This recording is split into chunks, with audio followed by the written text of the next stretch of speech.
Perfect.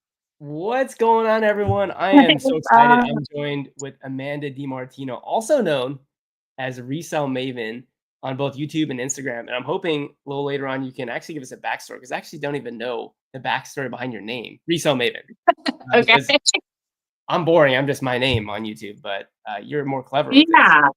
Yeah, I mean, I can definitely give you some backs. I mean, there's no special story to it. I think that when I was creating a name, I don't even know how I came remotely to that, but I think I was Googling like, what are other words for like someone who knows things, someone who's like Okay. experienced or has some level of idea of what they're talking about other than like expert or pro or something like that. And I came across Maven and I was like, I actually really like the way that sounds. And I was like, all right, I think I just was like resell. I think first I was like reseller Maven. And I was like Resellmaven. And it just stuck. And here we are. It's funny whenever you pick a name, like everyone starts from nothing, right? And so you always think about, well, what name should I pick? And it's more of like, it doesn't really honestly matter what the name is. It's just once people say it so many times, it's like, oh yeah, that's Resellmaven or that's Goji Davenport. I made it easier, just pick my name. It's so funny because people will call me Maven because they think that's my name. And it's not. Obviously, my name's Amanda, but yeah. So we are joined with Amanda, aka Resellmaven. Amanda was a speaker at the Books and Beyond Resellers Conference in 2024. Her title of her 20-minute talk was How to Dominate WhatNot. She did so well and was such a fan favorite. We had to invite her back because popular demand was like, is Amanda coming back? Is Amanda coming back? So Amanda's gonna be back for 2025, and Books and Beyond is going down in Las Vegas once again, October 10th through 12th. So make sure you grab tickets if you're interested. But I have a bunch of questions to give a lot of value to anyone who wants to be a WhatNot bookseller. But well, we got Justin Parker in the house saying, woohoo, let's go. I can't see the chat here. Let me open it on my computer so I can see the chat. Yeah, so you can see the chat. It's really small because you're live streaming from your phone, which, by the way, don't you do your WhatNot streams from your phone too? Yes, everything's from my phone. People ask all the time, like, what should I use? And I'm like, just use your phone. I promise you, it's so much easier. Yeah, absolutely. So link down below. We have a couple of things. One, we have tickets to Books and Beyond. If you're interested, again, we'll talk a lot about WhatNot and mention Books and Beyond throughout this sort of live interview. We also have a link down below in the chat if you want to become a WhatNot bookseller and you want to support Amanda after hearing her story and how she's really just crushing it. What do they get with that link, Amanda? I actually think they get, I know with the link to be a buyer, I think they get $15 free credit. As a seller, I don't know if they actually get a credit to be a seller. It's more of a support for somebody that you want to support. It's a referral link for the person who's referring you. You do get, there are some levels I know with some people who have sponsorships with WhatNot. People can get immediate approval and that kind of thing. I don't know if I'm on that level yet. No one's ever reached out to me and told me so. But with referral links, you do tend to kind of rise to the top of the application pool. And they've gotten a lot better at doing 48-hour responses. So it used to be, it could be months before you heard back, and you'd be lucky if you heard back in a week. Now, I think they're pretty good at getting pretty much everyone responded to within 48 hours. So it's really just a kickback for me and just kind of getting you off on the right foot. And yeah, if you like my content and just support me as a reseller and someone sharing information about WhatNot, it just really helps me out. Yeah, matter of fact, I just looked at your channel. You're like over 5,000. I think, are you at almost 6,000 now? I was like, yeah, I think about like 5.6-ish. Yeah. You just blew past me. And I've watched a little bit of your recent videos and you're getting tons of views on it. So there's a lot of demand for this type of book selling. Yeah. One thing that, Avery, Victor, and Steve and I want to do with Books and Beyond is obviously bring diversity to the book selling conference, because there's way more than just selling books on Amazon. There's books on eBay and now WhatNot, Bingo Books, and like there's so much, there's so many opportunities to make money with book selling. And so I'm not an expert in WhatNot book selling. That's why we have Amanda. So let's just dive right into some questions. Is that cool? Yeah, go for it. I'm an open book. If you've never been to my YouTube channel, please check it out. It is like the unfiltered, here's everything in a very blunt, honest, and straightforward way. And I don't really like sugarcoat a lot of stuff. So I'm going to tell you exactly how it is. And I tell you off of my experience, everyone's different, but I've been doing it for about 3 years and I love it. And so I have a lot of experience of how it's grown and changed over the years and what you kind of should be kind of aiming towards to find success on the platform if you are interested in selling. And you actually do this full time on WhatNot, right? Yes. Yeah. So you don't even have another source. This is your source of income. I sell a little on eBay, very, Okay. very, very mild on eBay. And I sell every now and again through Facebook with old listings that I have that are just kind of like replenishable items that I always come across, and I'll just sell Okay. them. But yeah, I would say 99% of my income is WhatNot. That's Full great. time. Okay. Yeah.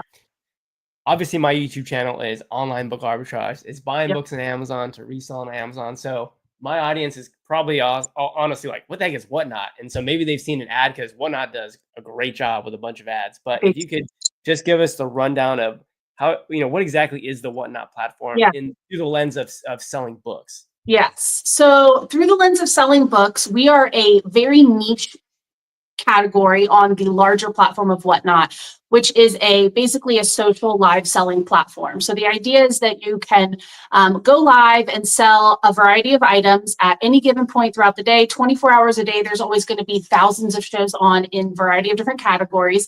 And you can pick out the categories you want to shop in, find some sellers you like, and tune into their shows weekly. Most people go live, if not daily, weekly. And yeah, you get to just shop and browse and interact and chat with people who are shopping for similar things that you have interest in. You can get a lot of great recommendations and reviews from the word of mouth from people right there live in a chat. You also have a seller giving kind of like a QVC style where they're really showcasing the items they're selling. So they aren't like static photos like on eBay or Amazon where you're kind of hoping it's what you think it is. And then you get it and it's something different. And then you also get to build a relationship with the sellers. A lot of people have a lot of really good like social, parasocial friendships and relationships through WhatNot. So again, it is live selling. It's selling in general. There is a static marketplace as well. So you don't have to go live. You can just do listings, but it's a social network of people who can, just help you feel, there's a social component to it, but there's also a social selling component to it. It is helpful when the chat is saying, I read that book and it was really good. This is my favorite series. I love this author. That kind of stuff pushes stuff. And so you have people in your chat helping you almost move your product for you. So it's a lot of fun. Very interactive. It's such an interesting concept because of the fact that it's not a static. I mean, I know you said you could do static listings if you want, but the idea of it is for it not to be that. It's for it to be live. It's for people to hang out. It's like to build a real community where it's almost like a weekend call with the boys or the girls, and you're like, hey, it's almost like a book, like a book club or something where you're talking about books. But obviously, the goal is to sell these books to people who kind of join your live stream. So for you particularly, what kind of books are you targeting to sell? Like, what are you trying to find at the thrift store, which would match well with WhatNot is? So this is what's so pretty about WhatNot is there are so many different niches of books that you can sell. There are definitely a few different main niches in the WhatNot book category. So when you go in, I would say there are on average any given day upwards of 100 shows that would probably start from, midnight to, or 12 a.m. to midnight, at least just in that one category. And those are going to be all different sellers too. So there's a lot of different things you can bring to the platform. I personally sell more modern fiction, and it is mostly all ages. So I have books as little as like little board books for babies. I really target that like grandparent audience or new parent audience. And then I can go into your picture books, your educational nonfiction type books for kids, chapter books, beginning chapter books, series books for middle grades, all the way into the young adult, vampires, romance, fantasy type stuff, and then into the adult for all ages. And I do all genres, not just fiction. I do like some nonfiction memoirs, biographies, things like that as well. And then really the only thing that I stick away from is I don't do textbooks or anything like that. So for all of my Amazon sellers, you're safe from me. I'm not taking your textbooks. I don't do a lot of obscure, very niche stuff like historical war fiction or religious. There's a huge theology type of niche on there, religious material. I don't do any of that really. I do sometimes sprinkle it in because it makes money, but it's not something I focus on. So I am modern, more popular, new adult and young adult and kid fiction. It's so funny that you say that because the exact types of books that you sell, I would tell people on my channel, you should avoid these books. Do not pick these up. Yeah. I know Why? it. Why? Because they're very popular, but also they're kind of cheaper because they're like mass market in a way. They're not obviously mass market They're paperbacks, like but like mass produced. mass produced, and so therefore it's very hard to sell as an Amazon. One, Amazon probably sells them brand new pretty cheap, and it just makes it hard with all the Amazon fees, right, to even squeeze any money Yeah. out of any of these books. So what's so fascinating is that we can both thrive. It's like I'd be interested in the textbooks. You don't even touch those. And Yeah. then I'd say, here you go. Here's all the children's books and the chapter books and the fiction books, and you can have all that and you can Yes. still thrive as well. And it's Now, very little crossover. I have an Amazon seller who is sources where I source, and he has recently come into our local thrift store, and he has been here for about maybe a little over a month or two. And it's been very fascinating to watch the stuff that he picks up. And there are things in his cart that I'm like, I would have picked that up. But most of the time, it's very little actual overlay, to a point. Even today, I went behind him because the books weren't out right away when I got there. So I left, went to a different thrift store, and came back. When I came back, he was already gone, and I can always see in the end of the bins what his his reject pile was, and you can see like all the textbooks lined up. Everything's all yeah. barcode up, of course, very Amazon coded.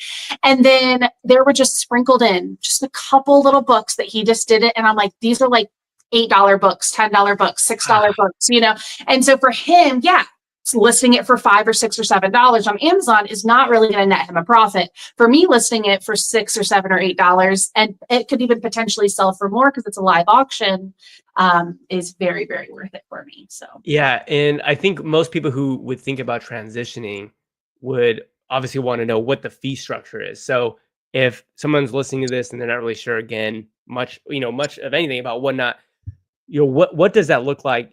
Picking up a book for $1 at a thrift store and selling it for $6. What does that look like in terms of the shipping, the fees, what you yeah. would be netting in profit?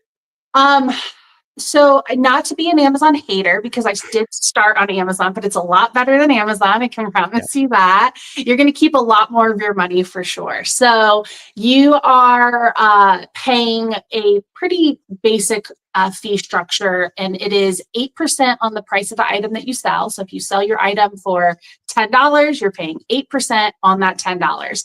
Okay. Then you're going to pay an overall additional 2.9, I round up and say 3% on all of like the fees and the shipping that the buyer pays. So even if your shipping stuff that's really heavy, and you're paying, lots of money on shipping, you are paying a small percentage of your fees on that. And then, so that's about 11%. So it's 11% is kind of like the base for any and all of your sales. And then you are paying an additional 30 cents for every single time you run a transaction on the site, which is Okay. pretty standard for most platforms. So if you run a single auction, it can be an auction for one book, it's 30 cents. It can be an auction for a bundle of books that has 20 books in it, it's only 30 cents. So it's every single transaction is 30 cents. So And it's just a transaction. It's not just like if the book doesn't sell, you don't get charged 30 cents, nope, right? not at That's all. the great No, thing about it's it. once the payment is approved. So whether they buy something from your marketplace, they buy something from the auction, or whatever. Yeah, those are really the two main options. Those are going to be, it's 30 cents. And it's a small fee. It adds up. Like, for example, I did an all auction show the other day, and I think I want to say it was like 130 or 140 individual auctions. And so my fees were like $35 or $40 right off of the top, Yeah. because that's 30 cents for every single auction. So it does add up, and that's why I do bundling. I also do things a little different with bundling, saves people on money on shipping and saves me on fees. But then, yeah, the shipping is all paid by the buyer. So you don't have to pay that. You can offer to pay shipping. You can also offer max shipping. So maybe you sell really light items, and you know that you can throw they could buy like 300 of the items that you're selling, and it's not going to exceed a flat rate box that's going to cost $9.21. You could offer flat rate shipping for something like that. For us, That's with books, crazy. can't do that as much. If you're doing small mass markets, maybe you can do some flat rate shipping. But for me, we do media mail, and yeah, buyer pays all costs. Taxes are all taken by WhatNot and everything. So the only thing, it's just like eBay. They make a purchase, it goes to a dashboard. You go to your dashboard, you see what they purchased, their shipping address and everything is there. You type in the dimensions and the weight of the package after you package it up. It prints out a label for you. You pop it on the box and take it to the post office. So Yeah, I think the really cool thing is, again, the buyer pays the shipping, and that seems to be sort of the expected norm, right? So if let's say you do buy a book from the thrift store for 50 cents and you do run the live auction and it does sell for $5, that's just $5 for the book. and then on top of it, the customer would then pay for the shipping, right? Yep.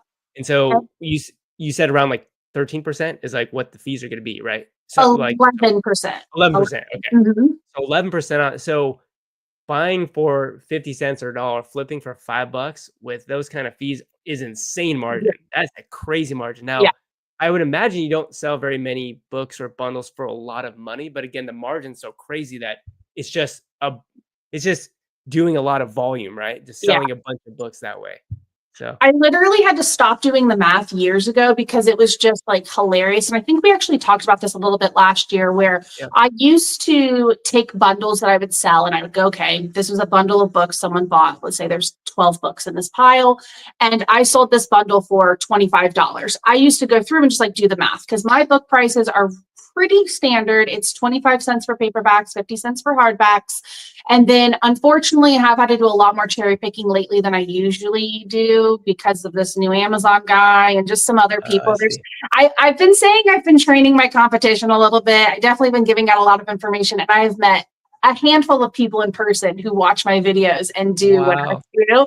So it's very interesting. Locally, my competition is here as well, but so sometimes I do have to pay up, but I Okay. started doing the math and I would go, okay, okay, I paid $3.25 for this stack of books, and I would do that over and over again. I'd be like, okay, this was a $46 bundle and I paid $12 for everything. It was just always like, it was just such a large margin. So now the difference is I'm doing a lot of manual labor. It's a lot of manual lifting and laborious work with all of the books and the bundles. It's not selling one book that you OA'd for, $12 and you're selling it for 76 and you didn't even touch it. It went to a prep center and it's already on Amazon. That is definitely a perk of OA and Amazon in general, putting everything in a box and shipping it off and then going, it's good to go. I don't have that luxury, but yes, the margins are great. And so I'll take that. It's scalable in that sense. Generally, I would say the more labor intensive it is, the more margin that you can generally get out of it. And like I said, the whole goal of Books and Beyond is to bring a bunch of different types of booksellers because of book selling conference. And again, I think this is an amazing way, an amazing opportunity for people to crush it. Because again, I think if you were to compare the number of Amazon booksellers to the number of WhatNot booksellers, it's probably lopsided in Amazon's favor because it's so much easier, in my opinion, to do that. Because it does seem like on WhatNot, you do kind of have to have a little bit of a following, or at least it's harder, I think, to get your first sell than it is on Amazon, in my opinion. And in the chat, we have Fireball Flippers. Not sure if you know who that is, but she goes, "Hey." So that's another Amanda in the house. Yeah, and we also have Chris in the house. We also have Justin in the house as well. And Welcome. am I okay? Can you hear me okay, or am I kind of quiet? Yeah, I can hear you just fine. Okay, sounds good. If you have any questions again about WhatNot book selling, make sure you put them down in the chat. And if you're just joining us again, Amanda is going to be a speaker at Books and Beyond in 2025, October 10th through 12th in Las Vegas, Nevada. Again, tickets down below if you're interested in going and showing up and talking. You guys don't want to miss it. It was so much fun last year, so valuable. It has my favorite thing too. I'll give you guys a little backstory, very short backstory. I don't tell a lot of people this, but I used to be in the MLM space for a long time, and I am now safe and free from that lifestyle. But I used to be in the MLM space, and conferences were really big, and meetups were really big, and that energy, that vibe, the being around like-minded people who sell specifically what you sell. If you are a bookseller, you don't want to miss this type of stuff. If you can't make it this year, definitely plan to come next year because it's just such a vibe. It's invaluable, honestly. I left and I was just like, yes, I was so ready to crush goals and finish out the year strong. So it's a lot of fun for sure. One of the things when it comes to book selling, at least for me and my personal experiences, it's pretty lonely. Like I tell people in real life what I do, and most people look at me like, wait, do people still read books? Or, I know. There's value in books, there's money in books. And so there's just not a lot of energy around the people who I'm around the most. So that's why, we wanted to bring an event so we could bring everyone who has the same sort of energy around book selling. And it does leave you amped up and pumped up. I mean, when I left last September, I was like, dude, this is crazy. This is awesome. And I got to meet a lot of awesome people. And again, now I can call Amanda my friend, and now she's coming back once again. I So was shocked at how many people did things so differently and also the same, and the systems and the structures and the growth and the potential, and like just seeing it on a larger scale. Like you can see it online, you can follow people who do this, but when you talk to these people and to be able to like network with them in person and to be able to like pick their brain and just kind of almost be in awe of like what, like some of the systems I saw was like goals, just yeah, such good goals and inspiration. So yeah, I'm pretty it's sure you really kicked it off with FBA Dave as well. And FBA Dave was he's yes. actually a bulk bookseller on Amazon. And what's interesting is on your YouTube channel, you recently tried to do bulk, and I kind of wasn't able to watch every single video the full length, but I kind of got a general gist that it was a lot of work. And I'm kind Yes. of interested in your experience. What do you think having gone to Books and Beyond actually maybe Yes. influenced that decision a little bit? It did. It did. And it's actually something I want to talk. I'm still like planning exactly what I want to talk about and how I want to do my talk this year.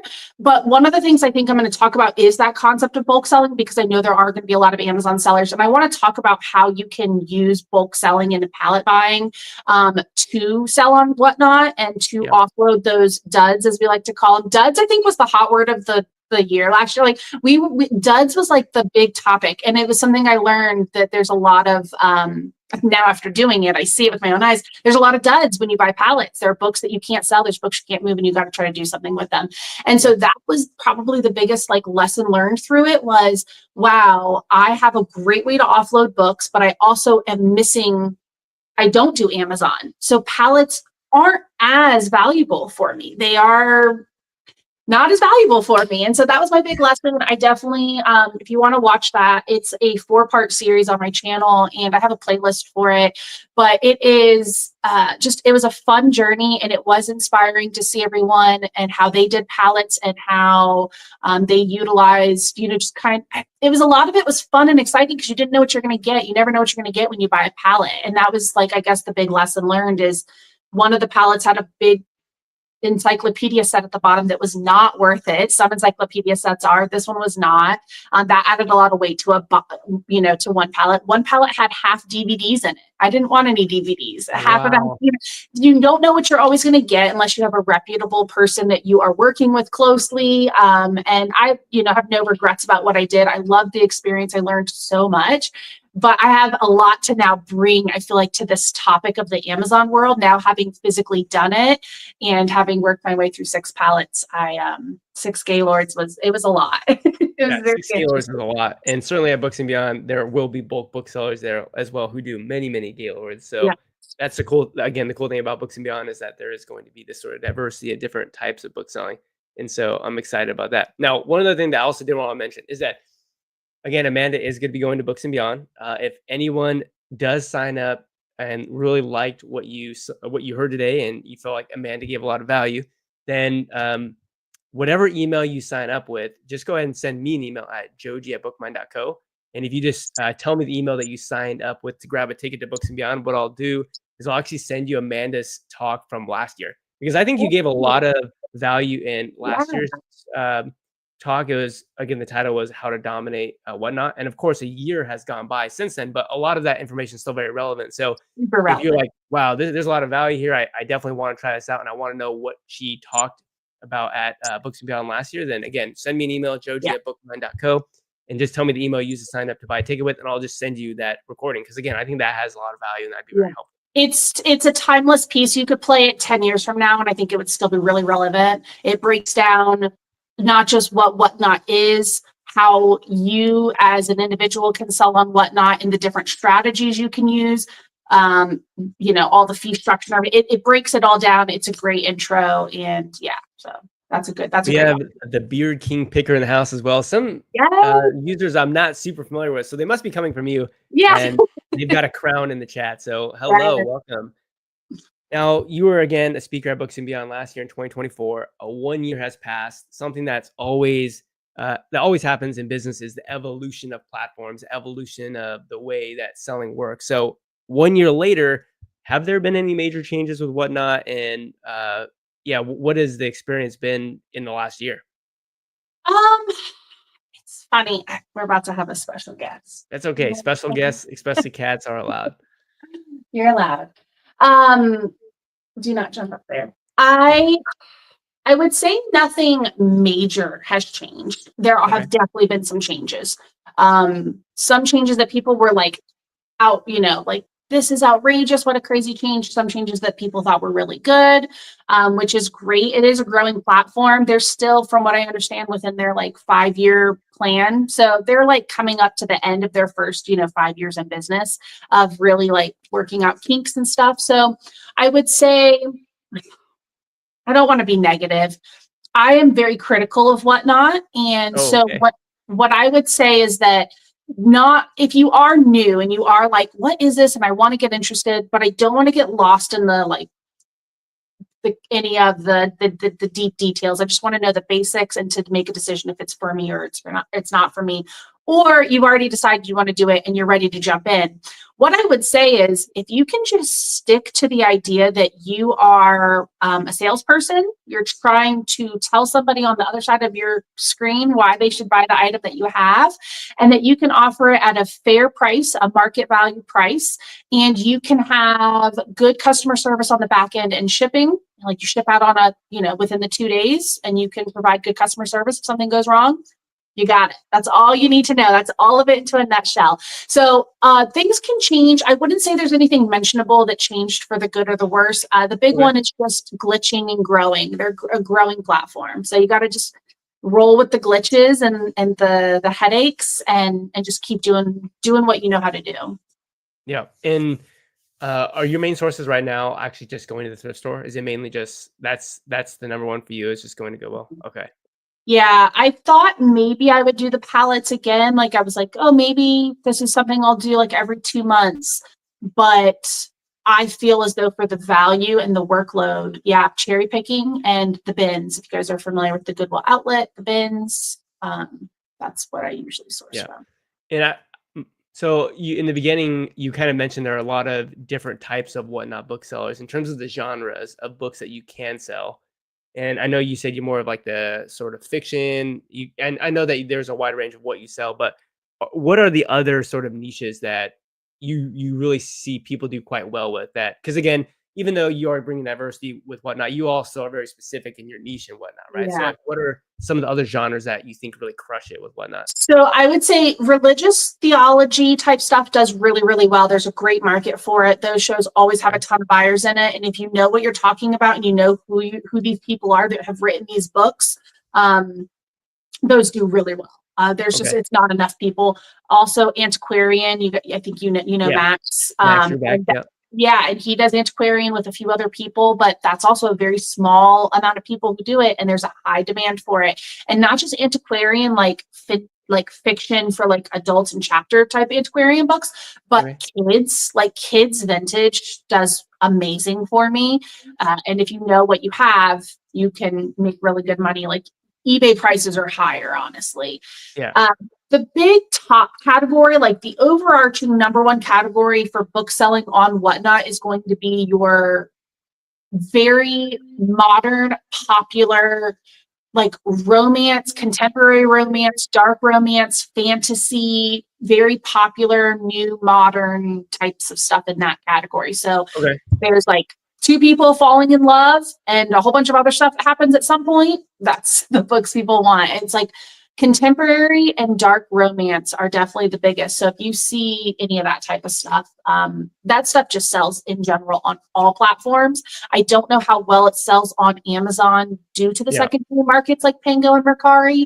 But if you are interested in selling on secondary markets outside of Amazon, that's the top category.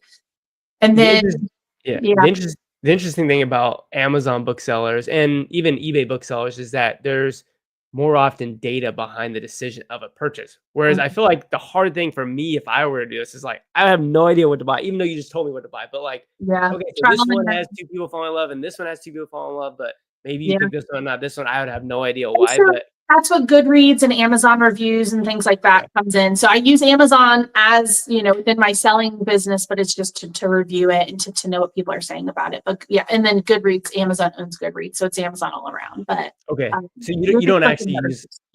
use like the Amazon seller app. You just like Never, would look it up on never. Amazon, see if it has reviews, stuff like Yeah, that. just like Googling it, a lot of times the first thing that pops up will be an Amazon review. So especially if like some of these book platforms like Goodreads can be a little biased. So sometimes I do Okay. want to know, like, what does the general public think of this? Not just people who went to this one platform, but like people who actually are reading the book. A lot of times those ratings are different. And so, yeah, I just look for books with higher ratings. Like I want something that's like, if it's like a 3.5 and up, I'm pretty much picking it up as long as it's in Okay. good condition. And then, so a lot of sourcing for Whatnot comes with, of course, trial and error. Like you're going to buy books that just never sell and never to pick those up. And as Same you on know, Amazon. there are millions of books. Like there are books to this day that you will go find that you have never seen before, which is mind-boggling to me. Having done this for 5 years now, I'm just like, how have I never seen this book? It happened to me just the other day. I put a book to my kind of my donate pile, and I was like, I'm never picking this one up again. I've never seen it before, but it's not selling, so it's going to the side. But I use the review system. So if you're Yeah. interested, like, how do I know reviews? Just go see what other people are saying about the book. On Amazon, if you use Keepa, I think there's over 100 million used books. So 100 million unique titles listed on Amazon. And the funny thing is when somebody tells you they're an author in real life, you're like, whoa, that's cool. That's Yeah. kind of crazy. You wrote a book, but then Yeah. at the Like same time, it's you're a like, well, niche thing that no one's ever done. I know. Then So there's like millions of books out there. I'm like, who is like in their basement writing a book that, and I they was don't tell it? I'm friend. like, I was like, congrats. He's like, I know you're probably sick of me talking. I was like, no, this is amazing. It's the greatest thing ever. And it's like, the dude wrote a book. It's not that serious. yeah, millions of people have, I guess, done it. I mean, they must have done it, right? Because these books actually exist. It's Now, crazy. in your business with selling books on Whatnot, are you more of a singles person or more of a bundles person? And do you think there's a better strategy for somebody starting out? Yeah. So this is a tough spot for when you're starting out because it depends on what you're selling. So if you are somebody who doesn't mind listing and you have great inventory, it might be worth it for you to either do some individual listings, which is very easy to list on Whatnot, or you can do what's called random pulls. So you just have a set listing in your auction with maybe a quantity of like 100, and you just run the books individually and you label them like number 1, number 2, number 3, so on and so forth. And so then you're just showing the book on the screen. That's a great method. And I do a lot of that. But what I prefer to do is instead of showing the book one at a time and running it, like I said, I did that individual auction a couple last week, and I had sold like 130 or 40 items, and so I had to pay like $35-ish Yeah. in fees.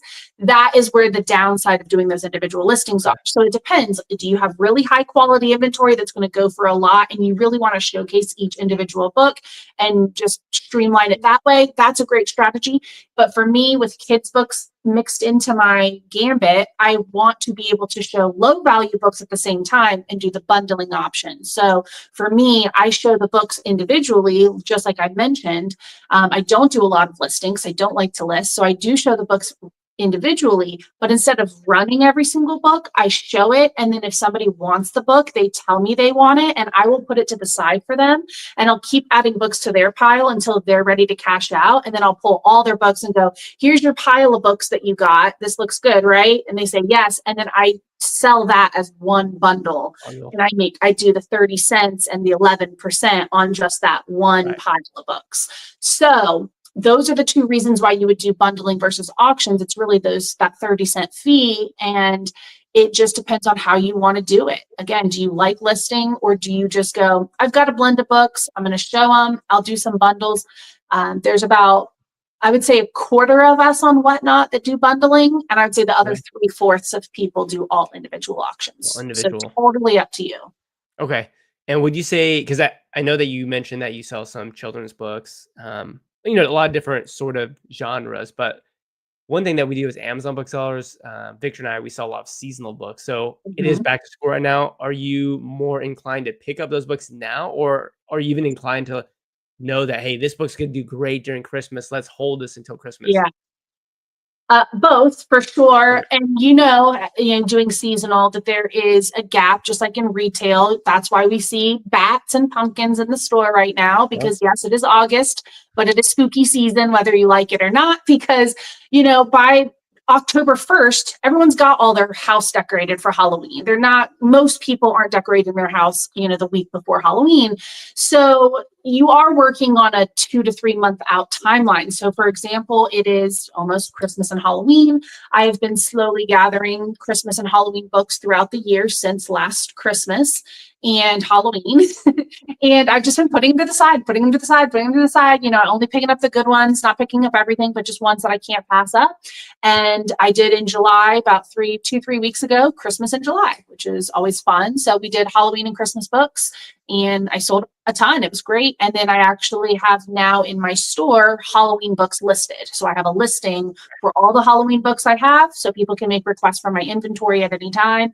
And within the next month, I'll put in the Christmas books. But yeah, you're working a couple months out, and you are picking them up throughout the year, because why wouldn't you? Does school not come every year? Does Christmas not come every year? You know the books that are going to sell when they're going to sell. So you might as well pick them up. If you have the space, don't overbuy. Don't outbuy yourself. Don't overbuy, especially if you're getting started. If it is January, do not buy Christmas books. Don't buy a single Christmas book. But if you've been doing it for a little while and you're ready to start prepping for those seasonal things, then yes, all year. Yeah, Victor and I always get the question, because we do share a lot of these Christmas books or Halloween books that every year tend to spike in price. They go from like $7 to like 25, 35, 40 bucks. And they go, but how do you know it's going to happen again? And we're just like, I'm pretty sure Christmas isn't canceled. Like, I'm pretty sure Christmas is going to come. I'm pretty sure when you go to the Walmart and Target, there's going to be a bunch of Christmas stuff. I'm pretty sure that's going to happen again. Stop studying psychology, because those textbooks are going to still sell. It's not going to just stop one day. Yeah. And that's the beauty of this type of business. As a reseller in general, you start to pick up on trends, and you just learn and you grow. And that's how you become better. It takes some time. You gotta learn.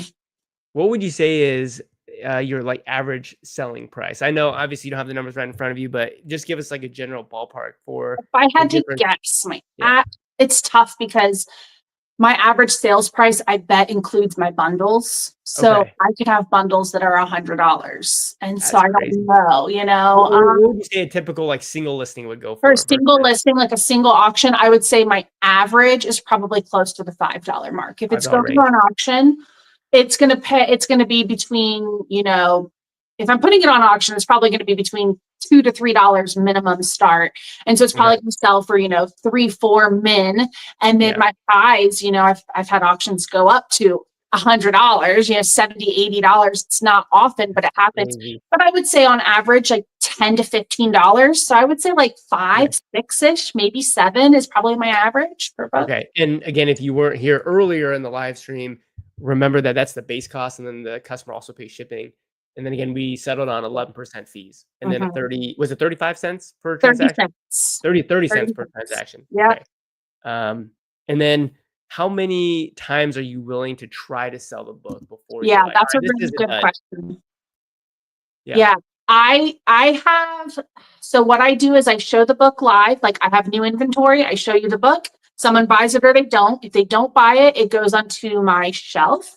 If I deem that it's not shelf worthy, there's something about the book, it just isn't going to sell by looking at a photo of it. You need to see what's on the inside, there's illustrations or it's an activity book or something. I'll put it in what's called the buy it now. So when I'm live, people can shop basically a marketplace within my show at any time. I don't need to show the book. They don't need to ask me for the book. They can buy it now, literally. Why it's called the buy it now. I have to explain that to a lot of people. It's an interesting topic. They're like, can I get that? And it's buy it now, buy it now. You can buy it now. So they have that option. And then, but if it's a book that I'm just I can put that on the shelf. Somebody's going to know who this author is or what this book is. I'll pop it on the shelf. And then for every single show, I just have all my shelves pictured. So I take a picture of all of my shelves. If it's picture books, I lay them out flat. If it's chapter books, it's usually just the spines. And so then they can buy it. And I would say a month and a half. Okay. So that's a lot of opportunities. I'm twice a week. So 8 to 10 times And if it doesn't get picked up, I'll Then do it's sometimes $1 clear outs where I'll just at a random point grab like a stack of 40 books and be like, these are all $1. And those will almost always sell. That's a big thing with WhatNot. I don't okay. know why people love $1 books. That's like a The steal. shipping. Yeah, They think $1 plus shipping. $1 books are like the best deal ever. And Yeah. I don't know it's the psychology behind it, but I do really, really well with $1 books. Now, if you're doing $1 auctions, this is where you really need to keep this in mind. If you start an auction at $1 and it sells at $1, you right off the bat are paying 30 cents. So you've Right. now taken your $1 down to 70 cents and then add in your 11% fees. And Yeah. again, the 2.9% is on the shipping and the taxes. So Right. you might have somebody who lives in a state with really high sales tax. You might have somebody who lives in a state with no sales tax.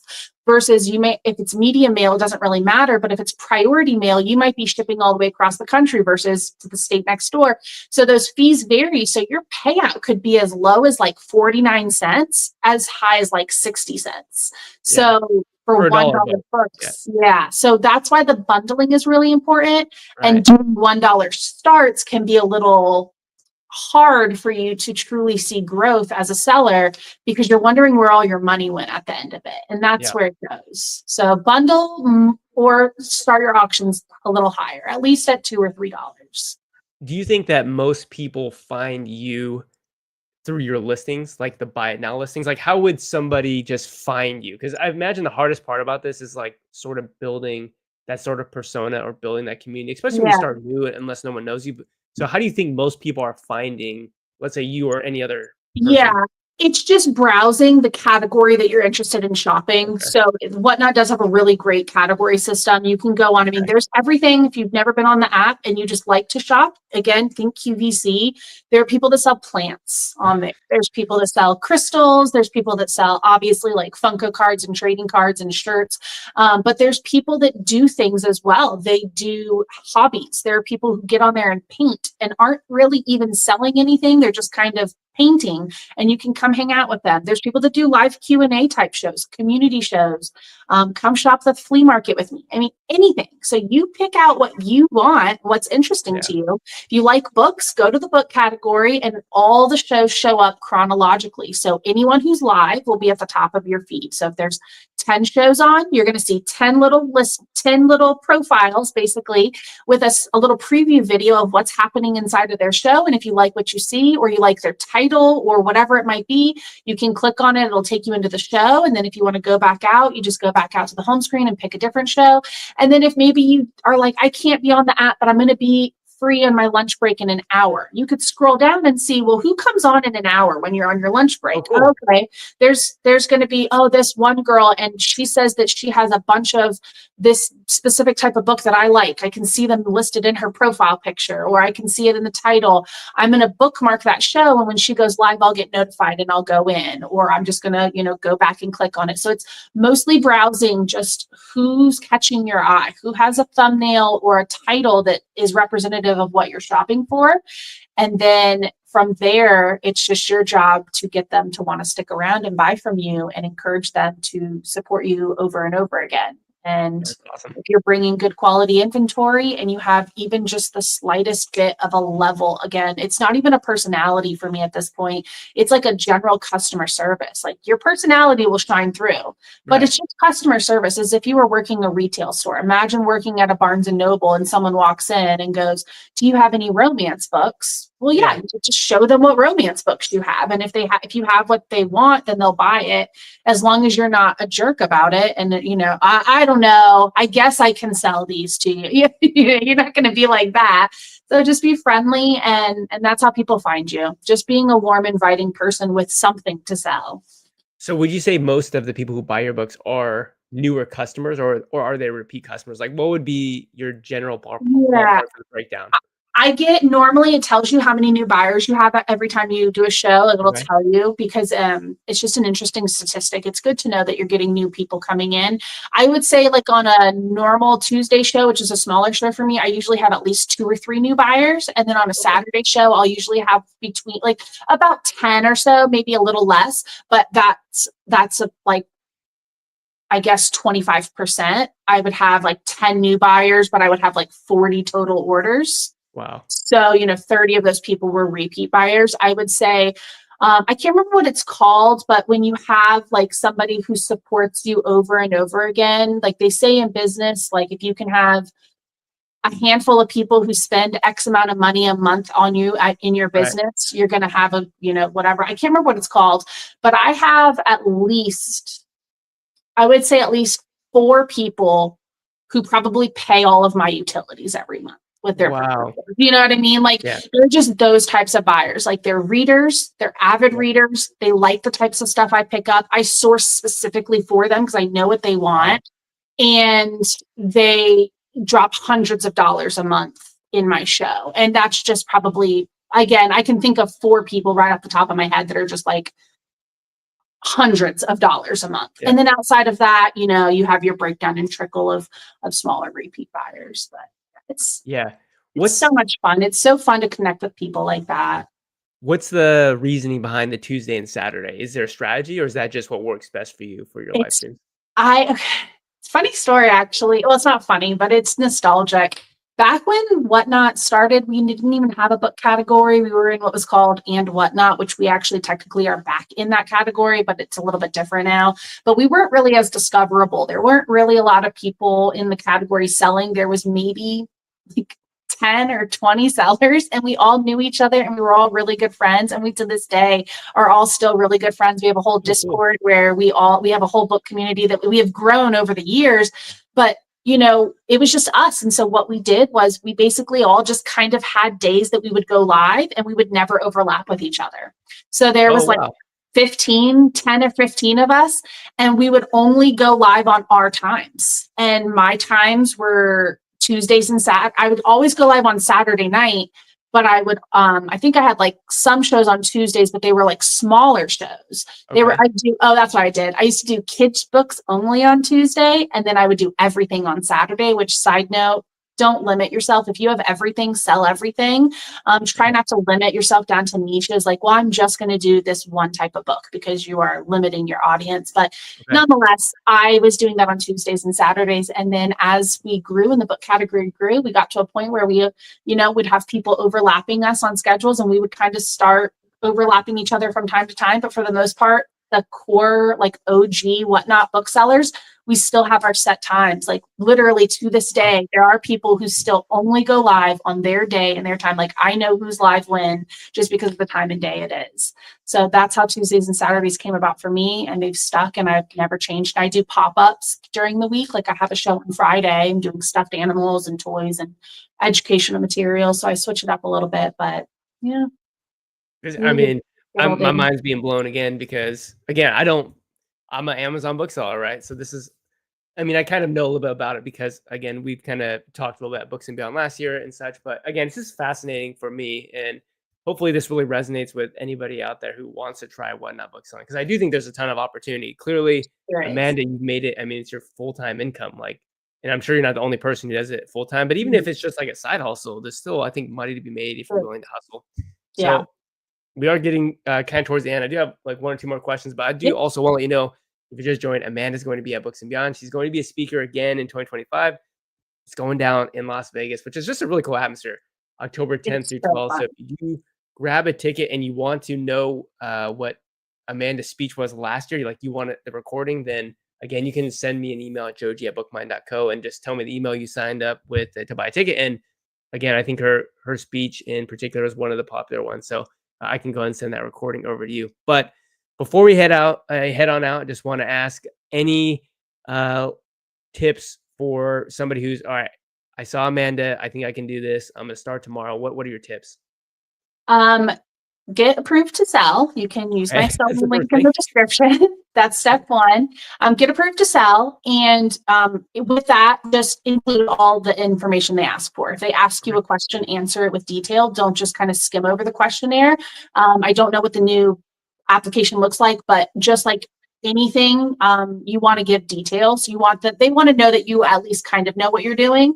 And you're not just random person who just wants to be a seller. It's kind of a waste of their space. So just be informational about what you do, link any other places that you sell. That's step 1. Step 2 would be schedule your first show, schedule it out a little bit, give yourself a couple, a week or two, and just start prepping, start pulling out inventory, figuring out what's your first strategy. Do you want to do the bundling? Do you want to do the little random pools? Or do you want to list every single thing and just have it that way? That works really well as well. So people can see everything you have to offer. And then just start doing that. Start doing the process of listing those books and just play around with the platform, like click the buttons and see what they do. You can't really do anything wrong. So just start pressing the buttons, go into your app and figure it out. And then while you're prepping throughout that week or two, watch shows all the time. Absorb every single thing everyone's doing and just start notating in your brain or on a piece of paper. What are things that you see that you love and that you want to do in your show and you think are brilliant? What are things that are driving you crazy and you want to make sure that you don't do that? And, what are some new ideas that maybe you have that you can bring to the platform or to your show to stand out and be different? What's something that you're not seeing people do that you would like if you were a buyer? That's how bundling happened for me and some other things I do in my show. I do a few things that no one else does because that's how I would want to shop, and people love that. So just watch and absorb and learn what works and what doesn't work. What would make you want to buy in that show? Okay, replicate that. What is taking you away and making you want to click out of that show? Audio issues and video issues are the biggest ones. Like if you go into someone's show, you can't hear them because something's wrong with their mic, or like you can't see anything because all they're doing is showing like a wall and there's not even anything on screen. Like just be engaging. So that would be like the first step, is just figuring out how you want to sell. Start working towards building up your show, whether it's putting stuff in the marketplace for static listings, putting individual listings, or just prepping for the random pools, and then watch and learn, and then do your first show, and then do like 4 more shows, and then decide if you want to keep doing it. Don't base your experience off of your first 2 shows. Also, little tip here: when you're scheduling your first show, try to schedule your first show around a time that there aren't a lot of other sellers on. So try to schedule it where you can have a little bit more exposure. Don't worry about sponsoring your show or promoting your show. You don't need to pay money to play on WhatNot. It's not that type of place. If you're doing something really fancy and big and you want to promote your show so that you can get a lot of eyes because you're having an amazing show, that's one thing.